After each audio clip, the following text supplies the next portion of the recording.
EVM মেচিনৰ কেইটামান বিশেষ এৰৰে প্ৰিজাইডিং অফিচাৰৰ লগতে গোটেই পুলিং ষ্টাফটোক পুলিং ডেৰ দিনাখন সমস্যাত পেলাব পাৰে। গতিকে যাতে তেনেকুৱা নহয় তাৰ বাবে প্ৰতিগৰাকী পুলিং অফিচাৰৰ লগতে পুলিং ষ্টাফটো এই ক্ষেত্ৰত সজাগ হোৱা উচিত, জানি থৈ দিয়া উচিত এই কথাখিনি। গতিকে আজি ভিডিঅ'টোত আমি সেই সম্পৰ্কত ডিছকাছ কৰিবলৈ লৈছোঁ। এটা এটাকৈ কেইবাটাও ইভিএম মেচিনৰ এৰৰ আমি ডিছকাছ কৰিম। গতিকে আপোনালোকে যাতে এটা এৰৰো মিছ নকৰাকৈ কমপ্লিট ভিডিঅ'টো চাই। আমি প্ৰথমতে এই কণ্ডিশ্যনটো লৈছোঁ। মই আকৌ কৈছোঁ আপোনালোকে কমপ্লিট ভিডিঅ'টো গোটেইকেইটা কণ্ডিশ্যন চাব, কাৰণ আপোনাৰ পুলিং ষ্টেচনত যিকোনো এৰৰ আহি যাব পাৰে। চ' প্ৰথম লৈছোঁ, যদি আপোনাৰ কণ্ট্ৰল ইউনিট বা বেলট ইউনিটত যদি কিবা প্ৰব্লেম আহে, দুয়োটাৰ ক্ষেত্ৰত একেই হ'ব, সেইবাবে একেলগতে দেখুওৱা হৈছে। কণ্ট্ৰল ইউনিট বা বেলট ইউনিটৰ যিকোনো এটাৰ যদি প্ৰব্লেম হৈছে, আপোনাৰ প্ৰিজাইডিং অফিচাৰ হিচাপে প্ৰথম কামটো হ'ব কণ্ট্ৰল ইউনিটৰ ছুইচটো অফ কৰা। কাৰণ কণ্ট্ৰল ইউনিটটো আপোনাৰ চেঞ্জ কৰিবলগীয়া যদি হৈ যায়, তেতিয়াহ'লে ডাটাখিনি কণ্ট্ৰল ইউনিটত ছেভ হৈ থাকিব লাগিব। গতিকে কণ্ট্ৰল ইউনিটটো ভালদৰে আপুনি ছুইচ অফ কৰিব। তাৰপাছত আপুনি ছেক্টৰ অফিচাৰ বা ৰিটাৰ্ণিং অফিচাৰক জনাব আৰু আপুনি কমপ্লিট ছেট ৰিপ্লেচ কৰাব লাগিব। মানে কণ্ট্ৰল ইউনিট আৰু বেলট ইউনিটৰ ভিতৰত যিকোনো এটা যদি বেয়া হয়, আপুনি সেই কণ্ট্ৰল ইউনিট বা বেলট ইউনিটটো চেঞ্জ কৰিলে নহ'ব, গোটেই ছেটটো চেঞ্জ কৰিব লাগিব, যিহেতু এইটো একচুৱেল পুলৰ সময়ত হৈ আছে। এতিয়া যিহেতু আপুনি কমপ্লিট ছেট চেঞ্জ কৰিলে, আপোনাৰ কাম হ'ব মকপুল কৰা। এতিয়া মকপুল 50টা নালাগে, যিমান কেইজন কেণ্ডিডেট আছে প্ৰত্যেকজন কেণ্ডিডেটৰ তাত মিনিমাম এটাকৈ ভোট পৰিব লাগিব আৰু 9টাত এটা হ'লেও ভোট পৰিব লাগিব। অৰ্থাৎ 10জন যদি কেণ্ডিডেট আছে, টোটেল 11টা মকপুল আপুনি কৰিব লাগিব। এতিয়া মকপুল যিহেতু কৰিলে, নতুন ছেট হ'ল, আকৌ আপুনি এতিয়া চিলিং প্ৰক্ৰিয়াটো আগৰ দৰে কৰিব লাগিব, যিটো আপুনি অলৰেডি ৰাতিপুৱা কৰিছিলে সেই কামটো। তাৰপাছত আপুনি ভোট ষ্টাৰ্ট কৰিব। নেক্সট, যদি আপোনাৰ ভিভিপেটটো চেঞ্জ কৰিবলগীয়া হৈ যায়, ভিভিপেটৰ প্ৰব্লেম আহিছে, তেতিয়াও আপোনাৰ প্ৰথম কাম switch off the control unit. Control ইউনিটৰ ছুইচটো অফ কৰিব লাগিব আপুনি। তাৰপাছত আপুনি ৰিটাৰ্ণিং অফিচাৰ বা ছেক্টৰ অফিচাৰক জনাব আৰু আপুনি অনলি সেই ভিভিপেটটো চেঞ্জ কৰিলেই হ'ব। এতিয়া যিহেতু আপুনি অনলি ভিভিপেট মেচিন চেঞ্জ কৰিছে, কণ্ট্ৰল ইউনিট বেলট ইউনিট ঠিকে আছে, আপুনি আৰু মকপুল কৰাৰ প্ৰয়োজন নাই এইবাৰত। নেক্সট কণ্ডিশ্যন হৈছে লিংক এৰৰ।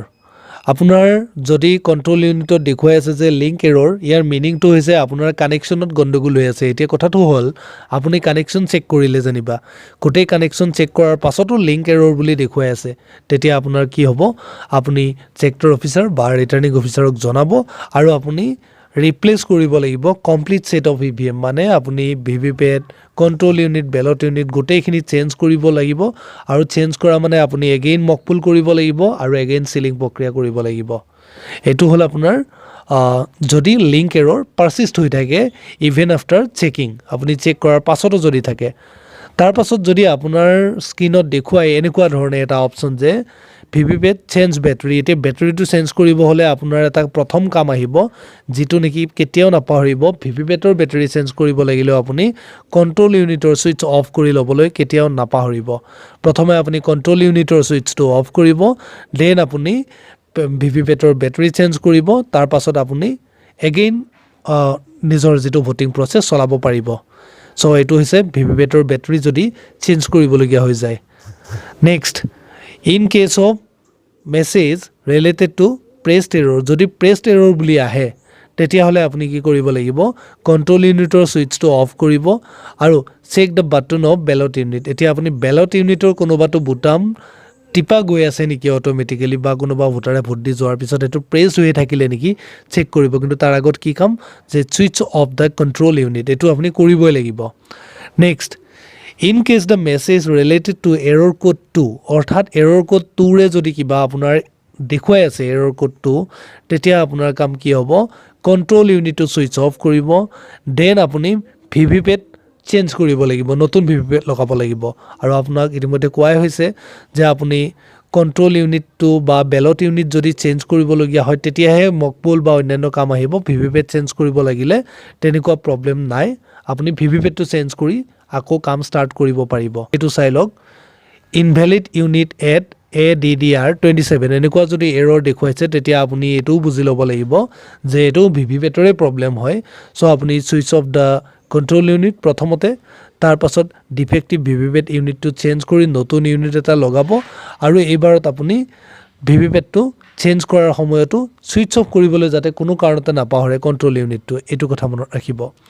এতিয়া নেক্সট কণ্ডিশ্যনটো লৈ আহিছোঁ যে এজন ভোটাৰে তেওঁৰ ভোটিং প্ৰচিডিউৰটো কমপ্লিট কৰিছে তাৰ পাছত থাৰ্ড পুলিং অফিচাৰে বেলট ইছ্যু কৰি দিলে ভোটাৰজনে গৈ ভোট দিলে ভোট দি আহি তেওঁ কমপ্লেইন কৰিছে যে paper slip hasn't been printed by the VVPAT unit and hasn't been cut and hanging against the display window' তেওঁ আহি কমপ্লেইন কৰি দিলে যে তেওঁ ভোটটো দিলে ঠিকেই কিন্তু যিটো ভিভিপেটত কোনো ধৰণৰ শ্লিপ অহাই নাই তেওঁ দেখাই নাপালে কাক ভোট দিলে তেওঁ তেতিয়াহ'লে কাম কি হ'ব আপোনালোকৰ ভিজিলেম্পটো কণ্ট্ৰল ইউনিটত জ্বলি আছে নেকি চেক কৰিব যদি জ্বলি থকা নাই আৰু কোনো ধৰণৰ মেছেজ ডিছপ্লে কৰা নাই তেতিয়াহ'লে এই কমপ্লেইনটো বেছলেছ বুলি ৰিজেক্ট কৰি দিব পাৰে কিন্তু ইয়াৰ পিছৰ কণ্ডিশ্যনটো যদি হয় যে ভোটাৰ এজনে গোটেই প্ৰচিডিউৰ ফ'ল' কৰিছে তাৰ পাছত তেওঁ ভোট দি আহি কমপ্লেইন কৰিছে যে তেওঁ ভোট দিলে ঠিকেই কিন্তু তেওঁ যিটো শ্লিপ দেখা পালে তেওঁ বেলেগক ভোট দিছিলে কিন্তু বেলেগৰ নামতহে শ্লিপটো ইছ্যু হৈছে